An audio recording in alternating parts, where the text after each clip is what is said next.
A solemn walaikum. Just like post-Eid, after some time the result will come. Similarly, post-Eid has come. Okay, now you people should not do this, that we will study after the result. Now the result is on 28th, so now we can study on the remaining days. Okay, right? This will continue to be the same. Earlier we had to study after Choti Eid, now we have to study after the result. Then we have to study after Badi Eid, then we have to study after Muharram. We have to study in the last month. Let's study next time. This will be a very dangerous thing. That is why that which was after Eid has come now.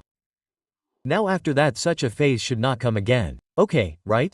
Okay, and anyway, there is a lot of blessing in studying in Ramadan. You must be feeling it yourself. Whatever we studied was studied well. Allah also prepared us well. Okay, right? Okay, let's do this again today. I had made you solve a little bit of that question of is 38 and gave it to you, in which I had taken out that goodwill in a daisy way. Do you remember? Okay, get it completed. Had to get its note made. But now let's do that at the end. First let's start a new topic. Okay, officially, after Eid, those who are still sitting at home, no one is there in these 2 days, what do they have to teach? Officially, we tell them that we will study something new, we will do something, something will happen, okay?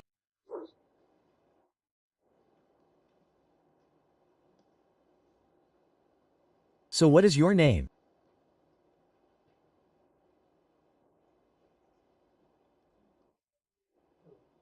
Yes. Tala Bai is a big man. Okay, sir.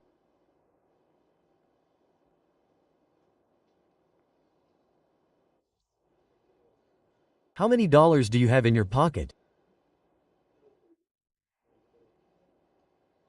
Dollar in your pocket.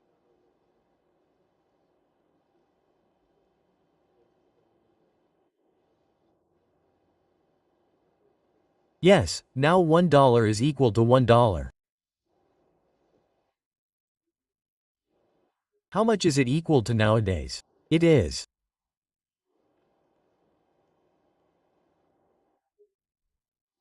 equal to 288. So my question to you is how many rupees are in Talha's pocket?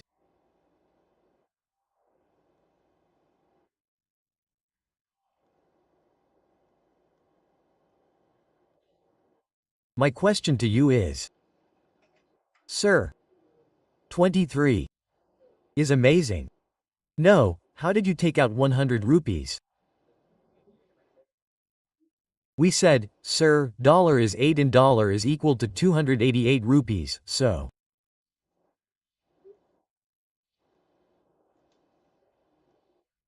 23,304 rupees is in his pocket. Now, I did not get this done for you, you did it yourself and this is his 21. That's it. Now, let's just take a look at it for 4 or 5 days to see what are the intricacies in it. Okay? Are there any nuances in it? Are there any issues in it? Okay, let's take a look at that. The rest of the standard is just this much, okay? You have already done that, finished. Okay? So, sir, check it yourself. Check your level. We are starting from question 2. Yes, you have to do question 1 at home today.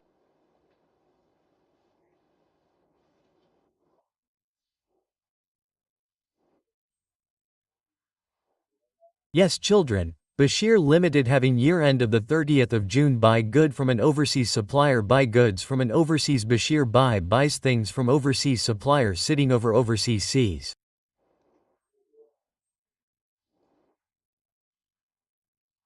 Okay? Okay, and he bought on the 1st of May 2008. Now you must be looking for page number. Right now I am not listening to gossip. Page number is 499. Come quickly so that we all are on one page again. This is that one page. Not the political one, this is this one page, okay? We are all on one page right now. Okay, children. So Bashir has bought things. Bashir has ordered some washing machine from the overseas supplier in the 1st of May 2008 for the price of $30, $230. Okay? The payment was made on the 31st of July 2008. Prevailing exchange rates are $1 on the 28th of May is worth $125. $1 on the 30th of June is worth 134 rupees and $1 on the 31st of July is worth 1 rupee. Now these are 3 dates. All 3 are specific dates. One is the one on which the transaction took place. Transaction date. One is the one on which the settlement took place. Payment date. So what is this? Transaction date. Okay. Okay. And oh by John, what are you doing? What happened to you after Eid? Poor thing, you are taking rest, right? Transaction date, and what is the 31st of July? Yes, settlement date on which you bought your things on credit. If you bought things on the 28th of May and paid for it on the 31st of July, then you bought things on credit on the 28th of May. So your day you settled, so what is this? Yes, your settlement date. Now there is one more date in between. The rate of one more date is also given. I don't know why it is given. He says, where is it written? This is the year end of Machine Limited on the 30th of June. Okay, so what is this, the 30th of June? Year end. Well, year end in simple words is year end. Okay? The translation of this is balance sheet date year end, or you can call it the day on which the balance sheet is prepared. Okay? So balance sheet date, I will tell you its difficult name later. Okay? We have this year end on which you prepare the balance sheet. The income statement balance sheet will be prepared, so this will also be called balance sheet date. Okay? Okay, done. Okay. Now the work that we just did. First of all, we can do that work on transaction date. Just now we converted Talha that $8 into rupees. Actually, Bashir, these things will be revealed slowly insha'Allah on the 2nd or 3rd day. Okay? Bashir's currency is 1. Let me name one currency. Then we will define the functional currency. We may do it after 2 days, on Monday. We may not do it tomorrow. We may do it tomorrow also. Regarding our transaction, yes, we are in Pakistan right now. Bashir is in Pakistan, so whatever transaction he has to do in any foreign currency, he has to convert it into his Pakistani rupees. This is the target right now. Okay. Now on May 2008, you have purchased things. What entries will we make? We will make perpetual entries. Okay, right? Whenever you are quiet, what entries do we have to make perpetual entries? Say, entry has been purchased things. Entry. Yes, purchases debit, credit or credit. I am saying in periodic, no, we will make perpetual entries. So, inventory debit. Cash is not there, son. That is what I am saying. Inventory debit, credit or credit things are on credit, okay? So, in May 2000, question number 2 is page number 499, 99. Okay, so in May 2000.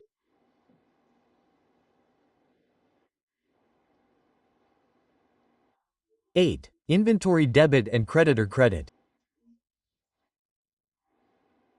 Okay. Now this is our transaction date.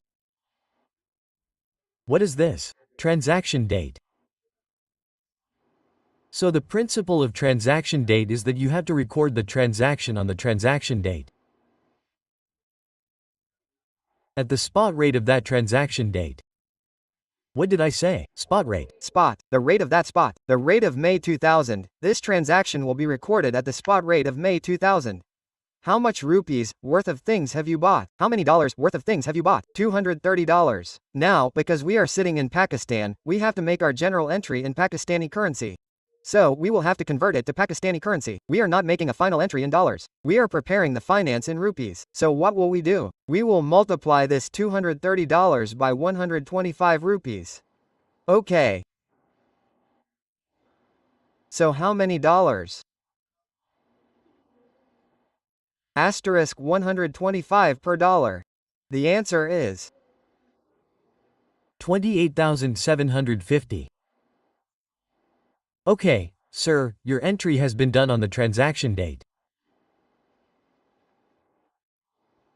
It is clear.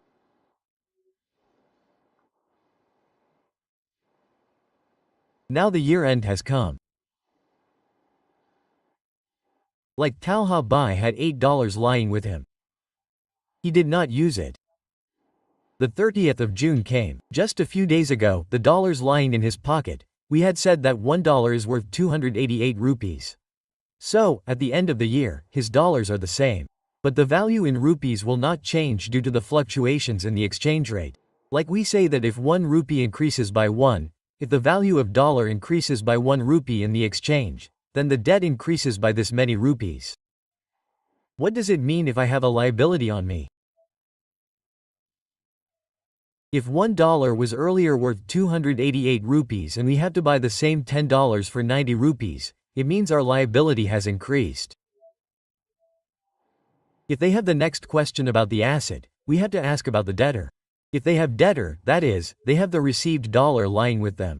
That dollar was worth 288 rupees. After 10 days, after 15 days, after a month, after 2 months, whenever they get this rent, they have to go and find out from the market what is the value of $1. If the dollar comes down from 288 to 270 rupees, what will it say? Oh, what happened to me in rupees? Lying there, okay? And if it goes from 288 to 295, what will it say? I have made a profit. Exactly like this is the asset. We are talking about liability. Tell me, have we cleared this liability of ours after the 30th of June 2008? We have a liability of $30 on our shoulders on the 30th of June 2008. Isn't it so? This means that when we are sleeping on the night of the 30th of June 8, this debt will be going on in our mind that we still have to pay $230 to John.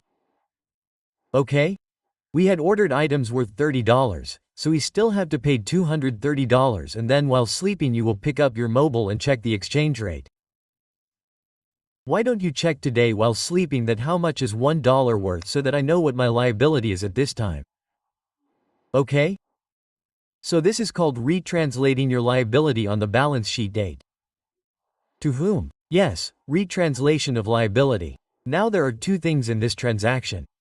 One is inventory and the other is payable. Don't touch inventory. I hope I will teach you this classification today. There are 2 types of items. One of these is monetary item.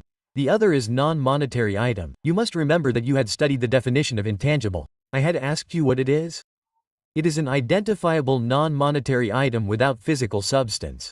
So, similarly, what is inventory?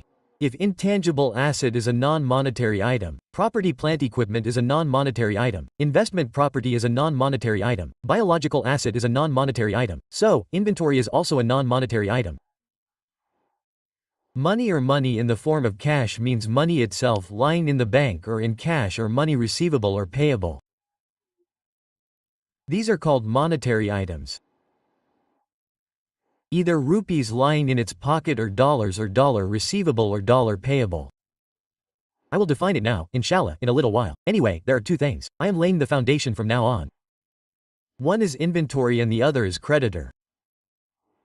Is inventory receivable? No. If you sell inventory, if it is sold on credit, then it can be converted into receivable. But the inventory itself is not money receivable. This is a slight difference, right? So inventory is a non-monetary item. Inventory is a non-monetary item. And we do not translate non-monetary items right on the balance sheet date. Did you understand?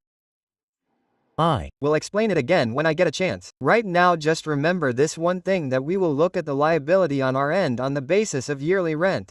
We do not have dollars to pay the $230, we have rupees lying with us. When we have to pay those dollars, we will go to the market and buy those dollars, right? So what will we have to pay in exchange for them? Rupees. So we will convert the liability of $230 into our rupees and look at it on the 30th of June. This is called right translation, right? It is also called translation date. What does this 21 say about balance sheet date?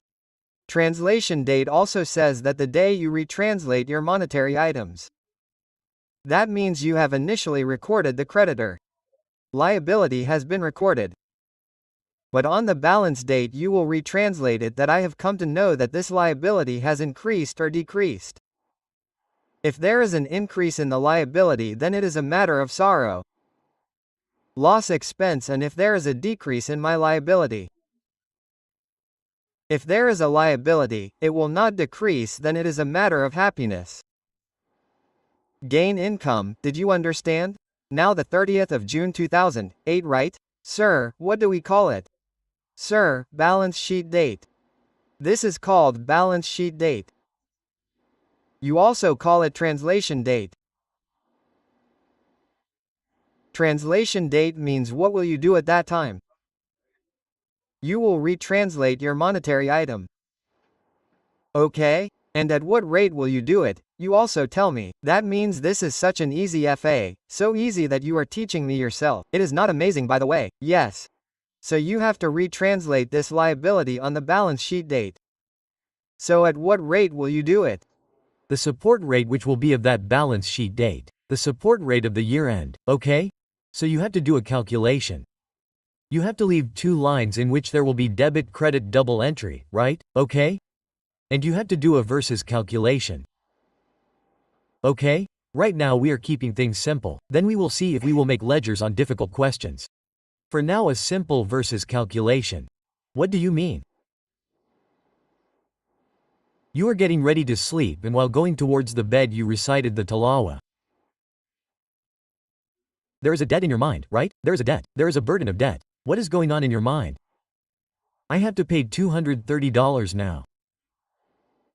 Now while going you check the rate to see what the exchange rate is. So it turned out that $100 on the 30th of June 2008. I don't know right now whether it is a gain or a loss. Let's see, okay? So you have to pay $230 over the year end.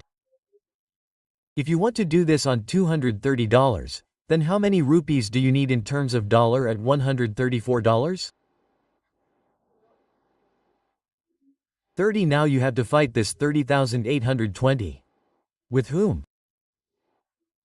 28. You are checking your liability only, right? Did you understand? Now where is your liability present at this time? What is this? Old. What is this? Old balance. Old liability. Okay? Where do you want to take this? New pay. Okay? What is this?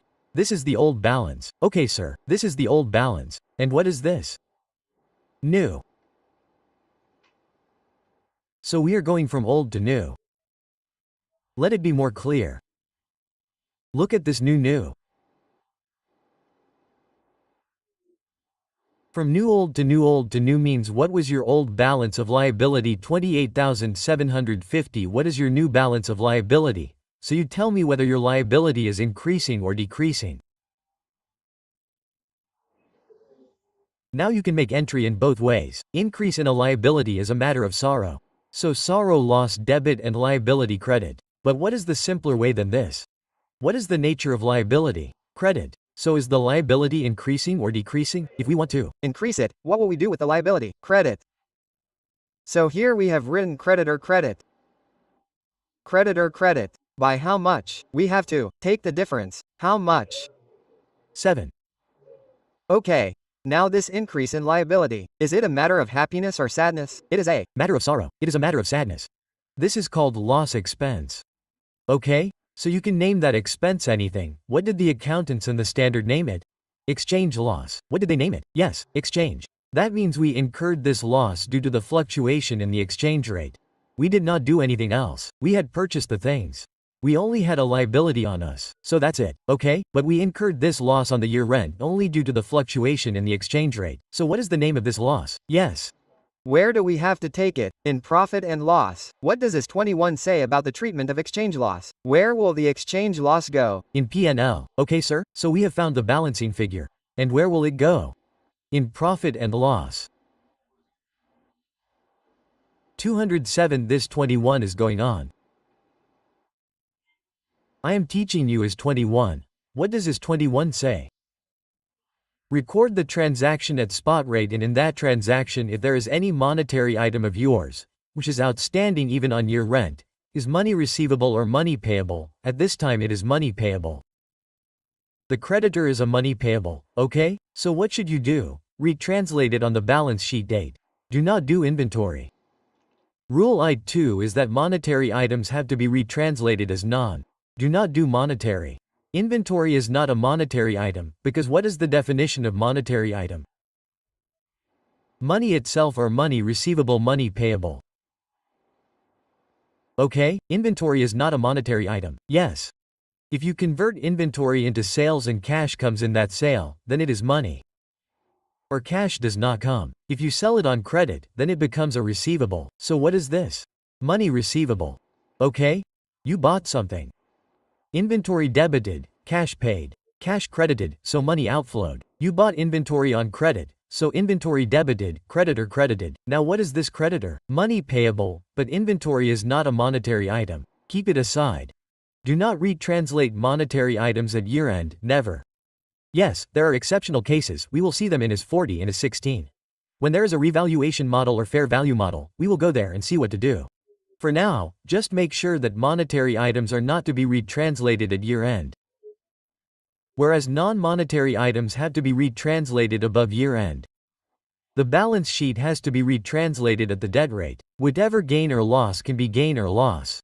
That has come due to the fluctuations in the exchange rate. You will throw that inside P&L. Be it gain or loss.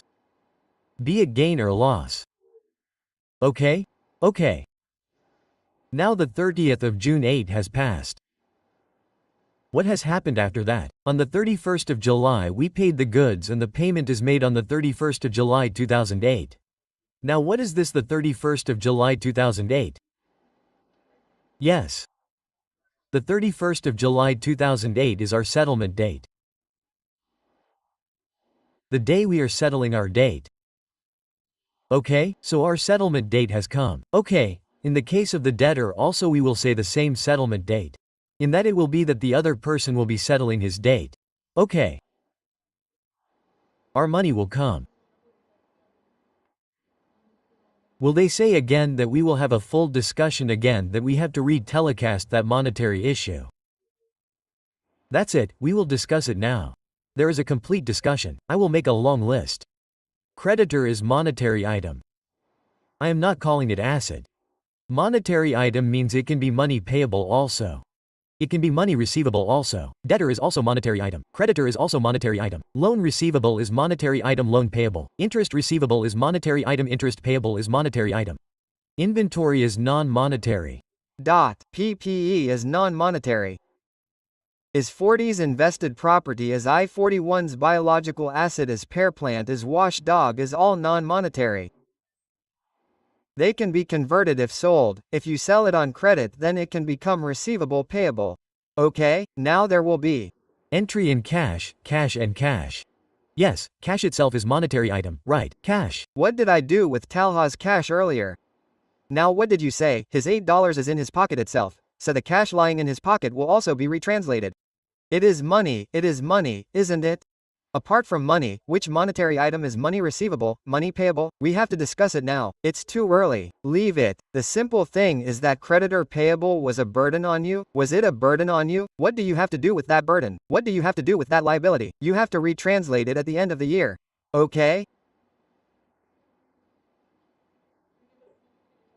Sheet and translation date are also called this. You can leave it, it is just the balance sheet date. Okay, let's move ahead. The 30th of June and the 31st of July have come. Now look here. What do you have to do on the 31st of July? Leave 3 lines, okay? Gain loss can come again. What is the first step? Eliminate your creditors. What is step 1? Now if you want to eliminate creditors, what is the way? Creditors were 28,750, it increased by 2070. So you can manually total it on the calculator. Okay, do it. How much does it amount to?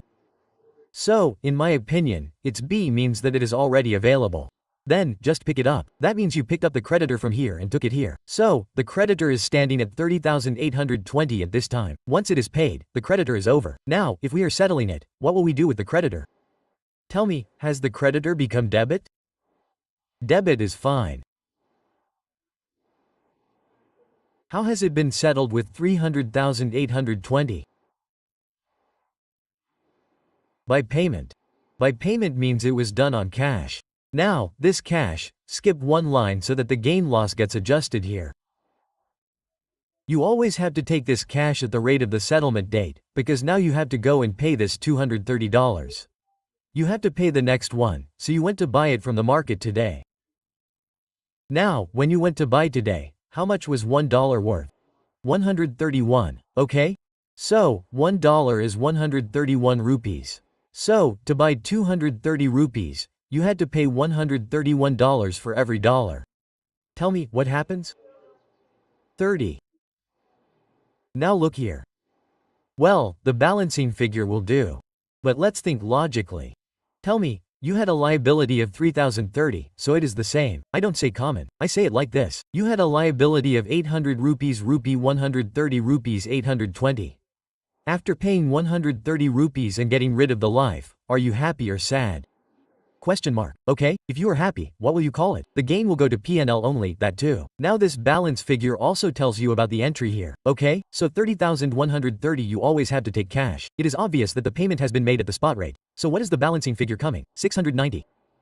690, what is this 690 of yours? Yes, exchange gain. Where will the exchange gain also go? In P&L. You take out this balancing, okay? This is yours 21. This is your 21. Yes, son. That's right.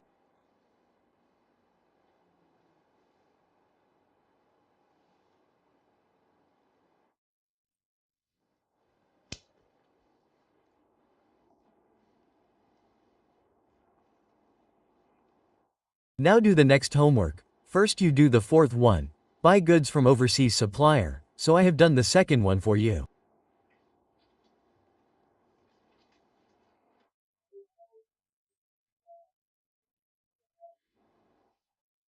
Then what is in third?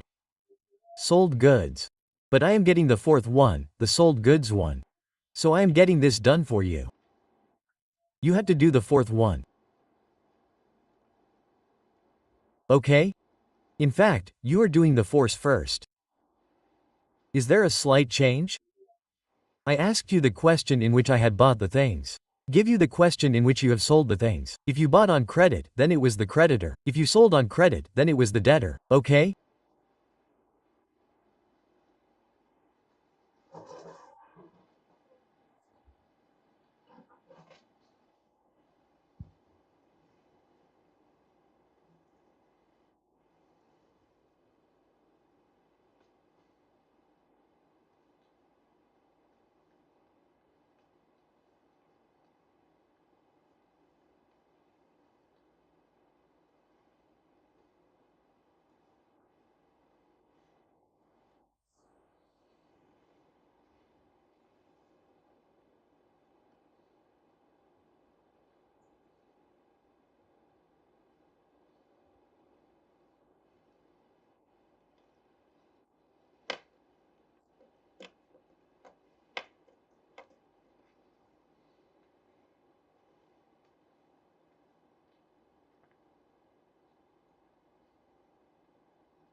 Yes, it must have been done.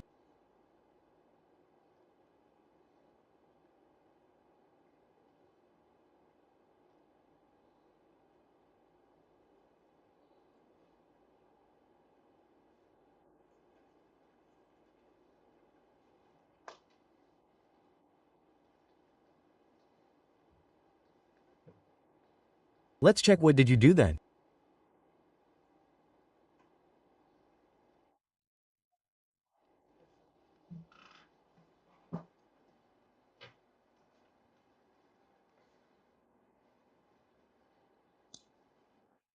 No lift, who all have done it?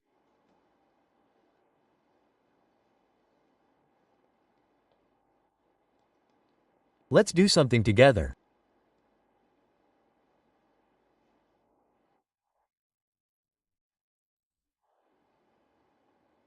Addict, anger, Ramadan has passed. Now there is no package. Come after doing the work. The one who does not give the test will also be punished. Those who will come after the holidays are now sitting with Monday in mind. They will also be punished. And whoever tells me that I did it in the lecture will be forgiven. Because that would mean that he has taken the lecture.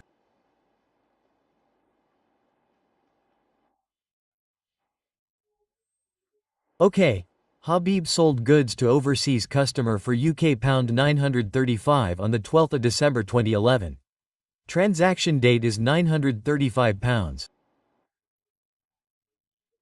He bought and sold goods on the 12th of December 11. So the rate of the 12th of December 11 is given in the question. Rates of UK pound are as follows. There is a UK foreign currency attached with it. This also has to be changed tomorrow. For now, in this way, £1 is worth 180 rupees on the 12th of December 2011. So, on the 12th of December 2011, we have to record this transaction at the spot rate. So, question number 4 is. Yes, sir. Now, did you buy or sell the goods? On which day? Yes, on the 12th of December 2011. Now the goods have been sold on credit. Entry.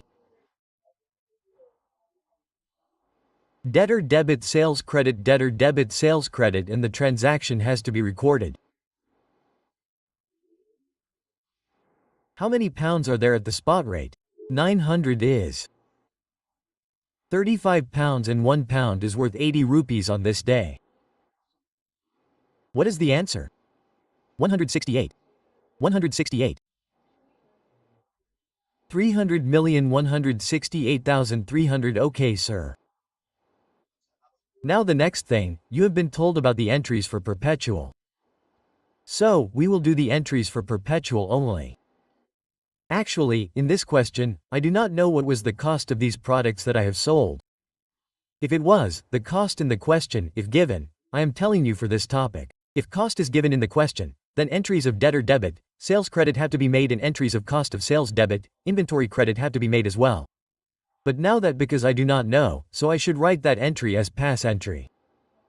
Let it go. Let it go.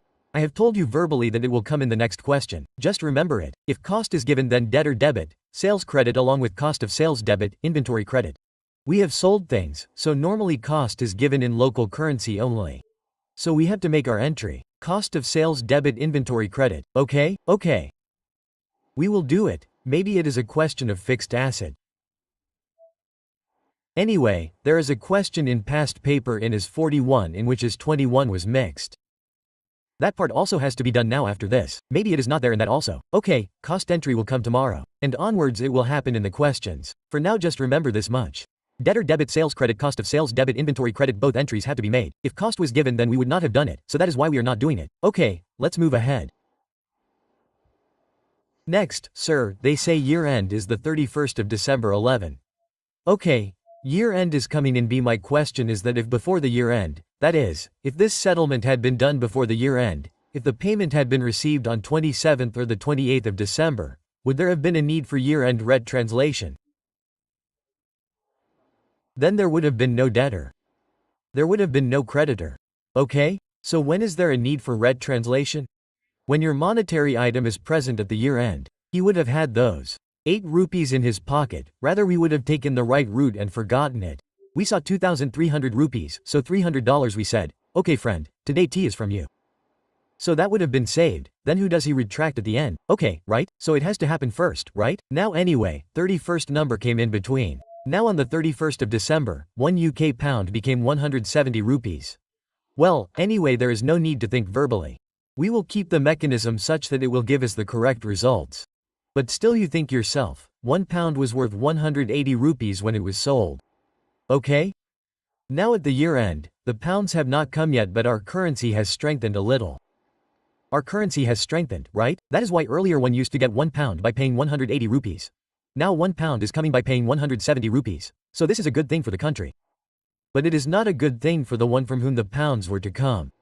So anyway, is it a loss or a gain that the mechanism is kept in such a way that it will come out automatically? Anyway, the year end has come, and also on the year end, because what is it saying? When is the payment to be received? After the 15th of June. So this payment was not received on the 31st of December. These pounds have not come yet. So the year end has come on the 31st of December. What do you have to do with this then? We have to translate our monetary item right now. What is it? Money receivable. Okay, we have to receive £935 on rent for the year. So we will think about this while sleeping. Money will not come for these, but we will have to see above the rent how much it is in the form of rupees. Okay, so we left those two lines and came to the calculation of verses. So the pounds 935 became £1 of 170 rupees at the end of the year. So how much? 1,589. 5. This is, sir, our receivable at this time. This on rent. If we sit and see this on rent, then we have to get this much money. If we talk in rupees, then this much money is to be received, okay? But we have to make it versus 168. Then okay? So, what is your this? Old, and what is this? New. What do you have to do? You have to go from old to new. Okay, now it is receivable, right? If there is an asset, if there is a debtor asset, then it is decreasing by 168. If the liability is reduced, then it is debit. If the asset is reduced, then it is credit, okay? So what is happening to your asset? Decrease. What is happening to the asset? Decrease. Is the reduction of the asset a matter of sorrow or happiness? It is a matter of sorrow, okay? You can also write it like this here. I have already explained it to you by doing a verse. By how much? 9359350. If the debtor has reduced by 9,350, then is it a matter of happiness or sadness for you? Question mark. It is a matter of sorrow that the asset is decreasing, okay. And even if you don't think like this, then this entry of yours tells you as soon as the balance is done that the balancing figure is coming on the debit side, so the exchange loss has come. And whether it is exchange loss or gain, where does it go? Yes, PNLI 21 says this. Okay.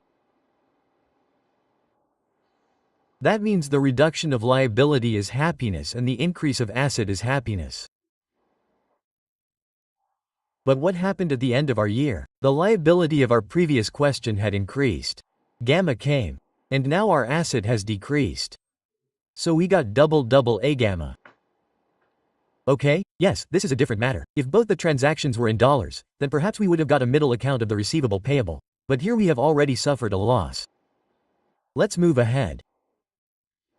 After that, on the 15th of June 2012, we settled our debt.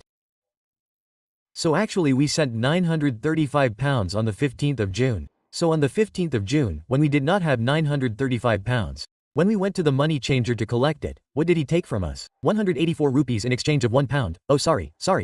We are getting the money. I am sorry. Okay. We got a letter, a phone call from Smith that I have sent you pounds. Now when we went to the money changer, how many rupees are we getting in exchange of £1? Okay? So let's go ahead. We will keep the same order that we have to record the cash on the day of settlement at the spot rate, close our debtor or creditor, at which it is standing, and then take out the gain loss of that day. Okay, so tell me, when the debtor will be received, on which day is the debtor being received? On the 15th of July June. On 15th June the debtor is being received. At 12. So when the debtor comes, the asset will be received. When the debtor is received, what will the debtor become? Credit. So make the entry by skipping two lines. The matter can go both ways. So what has the debtor become? Credit. Now at what is the debtor standing right now? This new rate. You brought it here, right? Or can you take it out by doing this plus this minus this? It is your wish, or should we take it here? So at what is the debtor standing right now? 158. At 950. Okay? This debtor is over, and what have we received? Now cash. But what do we have to do with this cash? We have to record it on G spot rate. When we opened the letter we received, £935 came out of it. Smith sent it, with thanks. We took those £935 to the money changer. We said take these £935 and give me rupees in return because only rupees are used in my country. So he told us, okay, in return of 1 UK pound I will give you 100 today and you will send 1 UK pound from there. I will send 184 rupees from here. Till now I don't know how much money we got. Anyways, into 85G. 4G, tell the answer. 17. 471585 G 72040. Now I know, the balance figure is telling you that this is a gain. But I would say, there is no harm in thinking a little. Think about it, how many you thought you would receive? You got 158. You were supposed to receive 172. You received 158 more, so should you be happy or sad? If you are happy, then it is a gain, okay? So what did you understand? Exchange gain. So, even if it is a gain, it is a similar transaction, isn't it? Okay sir, you have to throw it in P&L. What is your balancing figure? 130. 90 sir, so far we have seen 3 dates which seem relevant to us. Okay sir? There is one. If I talk about this question, I can talk about any of them. Let's talk about this. Let's talk about the one above. Let's talk about this. Our year end is the 31st of December 2008. This was the year end within our year, right? It is our balance sheet date. It is our year end.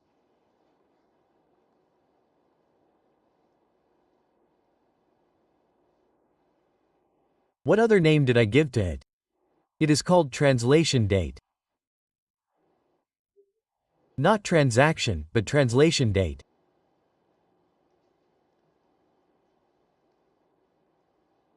Okay? Translation date. The transaction took place here. So we saw that there is a transaction date and then the settlement is happening here. So we saw that there is a settlement date.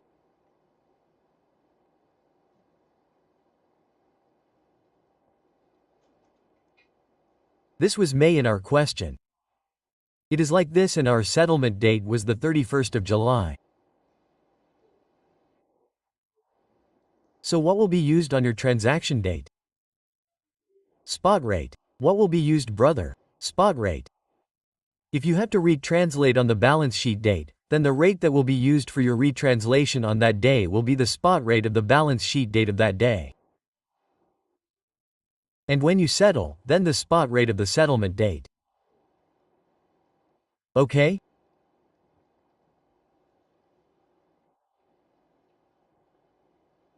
Okay? Now let's talk a little about what I wanted to do. Okay?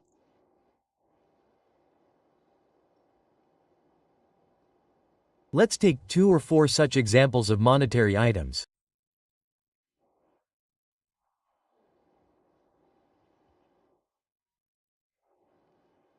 Monetary items are cash, cash lying in hand or cash lying in the bank. That is, dollars or pounds with you or even rupees of your local currency. That is a monetary item, right? Okay, you have cash in your hand or you have cash in your bank. This is a monetary item.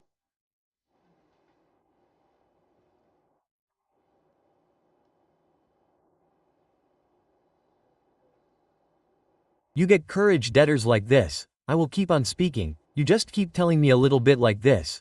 I will write wherever I have to write, non-monetary items. Okay sir, debtor sir is.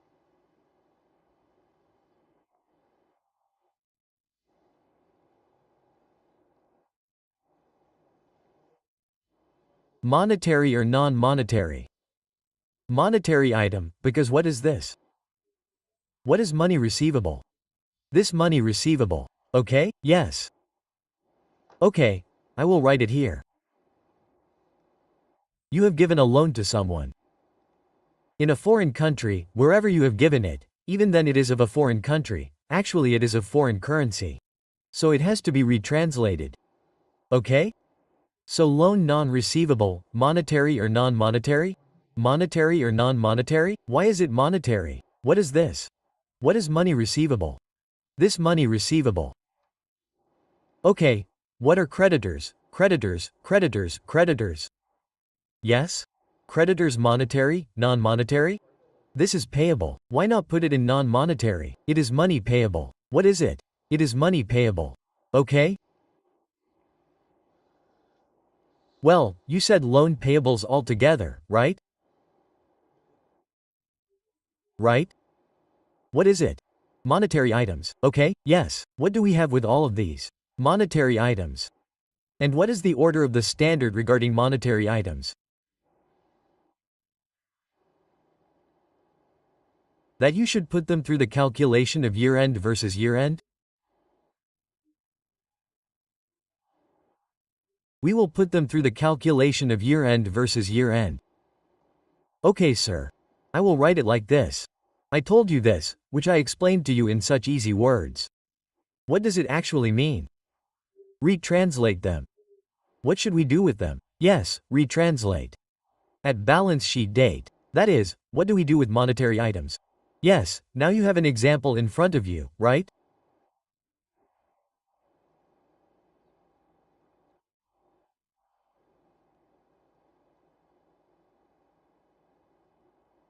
Write at balance sheet is fine. Okay. Now there are some examples of non-monetary items in which we move in a systematic way. Like we have been studying inventory since childhood.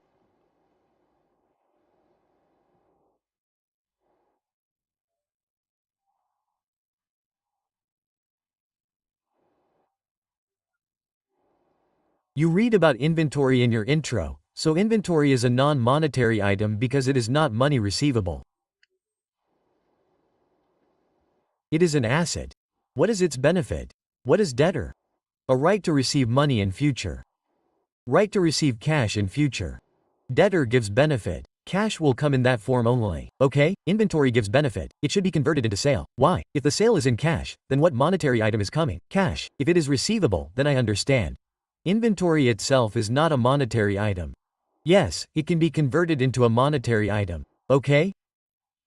Similarly, property, plant and equipment, the AC installed in your factory or office, is not a monetary item. Yes, if you sell it, then it can be converted. Monetary item. If cash comes or you sell on credit and a receivable comes, what is that? Monetary item. Investment property, you have read about monetary item in IS 40 investment property FAR1. You have just read about biological asset, after that intangibles, in fact you had read about intangibles even before that. Okay, so what are all these? These are non-monetary items. Okay? The standard has instructed about these that you should not retranslate them at the year end. You have already seen an example of inventory. Now I am asking one more question. In that we will write non-current asset PP. Let me write it for a minute. Then I will take a question from you. Okay? So versus means to go through the versus calculation. We will go through the versus calculation. Do not go through this. This is a non-monetary item. So I have written a cross in front of versus. Okay? And what does the standard say? Do not retranslate. Do not retranslate at balance sheet date. This is a madman. It is a madman. Do not touch it. These are madman. What are monetary items? Yes, what are these? Do not touch them. Okay. Yes, now we will ask questions.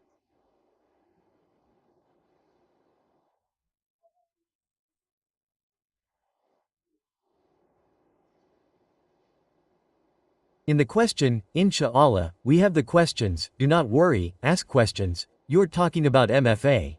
Spot rate is irrelevant. That is why you are not touching it when you have recorded your asset.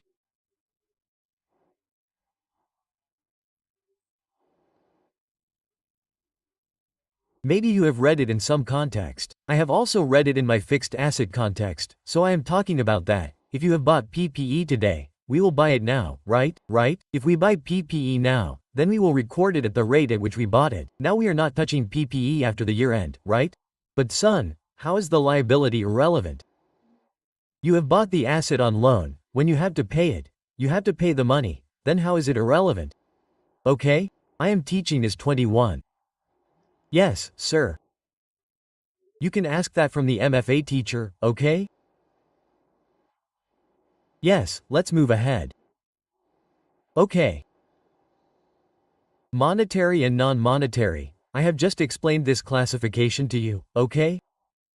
Under which the non-monetary items should not be retranslated on the year end, they should be left on the historical rate of the transaction date. Now the matter will come later, that is 16 or is 40 will tell you to take them at the year end, at the fair value. So we are not leaving the restriction of is 21 in that. Okay? The issue is that is 16 or 40 says take it at the year-end value. So out of compulsion, the year-end rate will also be used. We will go and see there, okay? This is what I have taught till now. Come to question number 5. That's it. For now remember this much, that you should not retranslate the non-monetary items. This, at the end, as you keep asking questions, you will start understanding this yourself, more and more. What is it basically? What is the foreign currency risk?